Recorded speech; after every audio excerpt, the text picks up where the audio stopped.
हमारे नबी के पीठ पर कौन सी निशानी थी जिसे देखकर यहूदी थर थर कांपने लगे और उनका चेहरा पीला पड़ गया? चलिए जानते हैं। काबा के पास दादा अब्दुल मुत्तलिब हुजूर सल्लल्लाहु अलैहि वसल्लम को अपने बिस्तर पर बिठाते, प्यार से खिलाते पिलाते और कभी गोद में झुलाते थे। मक्का के लोग कहते, ये बच्चा दूसरों से बिल्कुल अलग है, न कभी झूठ बोलना, न शोर शराबे वाले खेलों में दिलचस्पी, हमेशा दूसरों की मदद करना, बड़ों और बुजुर्गों का अदब करना, ये हमारे नबी की पहचान थी। ये वही दौर था जब अल्लाह ने नन्हे मोहम्मद सल्लल्लाहु अलैहि वसल्लम को बचपन में ही यतीमी और जुदाई का दर्द दिया, ताकि सब्र, हिम्मत और अल्लाह पर भरोसे का पैगाम पूरी उम्मत तक पहुँचे। हर गम, हर आंसू उन्हें उस जिम्मेदारी के लिए तैयार कर रही थी जिनसे उन्हें पूरी इंसानियत का रहनुमा बनना था। मक्का का बाजार उस दिन भी रौनक से भरा था। काबा के पास बुतों के सामने लोग हाथ उठाकर रो रहे थे, मगर सामने रखा पत्थर खामोश था, न सुनता न जवाब देता। उसी भीड़ में हमारे प्यारे नबी सल्लल्लाहु अलैहि वसल्लम खड़े थे। बच्चे उन्हें खेलने के लिए बुला रहे थे,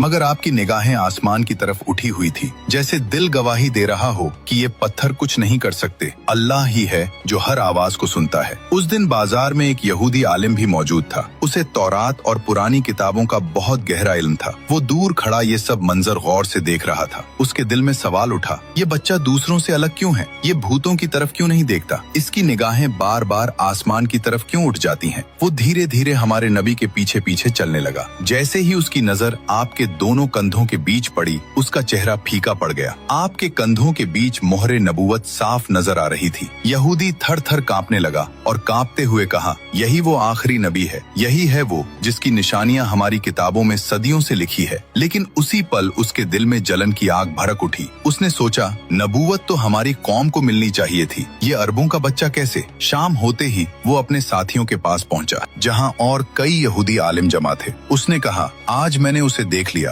उस बच्चे की पीठ पर नबूवत का मोहर है। वो बुतों को नहीं मानता, उसकी निगाहें सिर्फ आसमान की ओर उठती है। वही आखिरी नबी है। ये सुनते ही बाकी आलिमों के भी चेहरे पीले पड़ गए। एक ने तौरात की इबारत पढ़ते हुए कहा, यहाँ लिखा है, मैं उनके भाइयों में से तुम्हारे जैसा एक नबी उठाऊंगा। भाइयों से मुराद बनी इजराइल के भाई हैं, यानी अरब, क्योंकि हजरत इस्माइल अलैहिस्सलाम और हजरत इसहाक अलैहिस्सलाम दोनों हजरत इब्राहिम अलैहिस्सलाम के बेटे थे। मतलब निशानी साफ तौर पर कुरैश की तरफ इशारा कर रही थी। यानी तुमने जिस बच्चे को देखा वो वाकई आखिरी नबी है। ये वही बच्चा है जो पूरी दुनिया में नबूवत का झंडा लहराएगा और अदलों, इंसाफ और मोहब्बत का पैगाम देगा। पूरी दुनिया उसकी मोहब्बत में दीवानी हो जाएगी। सुभान अल्लाह। दोस्तों, अगर आप भी नबी पाक के सच्चे दीवाने हैं तो दिल से लिखिए, आई लव मोहम्मद, और अगले पार्ट के लिए सब्सक्राइब जरूर करें।